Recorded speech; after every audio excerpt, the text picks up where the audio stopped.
ఇది హాస్పిటల్. ఇక్కడ ఎందరో బాగుపడ్డ వాళ్ళు, ఎందరో మరణించిన వారు ఇక్కడ ఎందరో ఉన్నారు. వారి ఆత్మలు ఇక్కడే తిరుగుతున్నాయి. వారు ఎంతో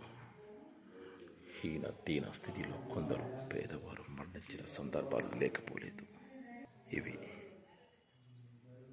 నిద్రించడానికి ఉన్న పాన్పులు కాదు. వారి జీవన మరణ సమస్యలను ఇక్కడ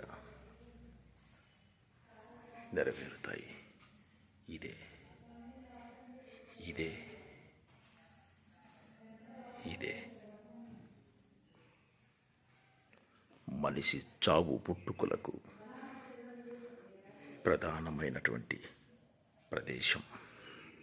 ఈ ప్రదేశం నుంచి మనిషి జన్మించి ఈ ప్రదేశంలోనే మనిషి మరణిస్తాడు.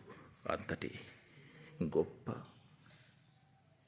పేరు ప్రఖ్యాతలు గడించే ప్రభుత్వ దవాఖానా.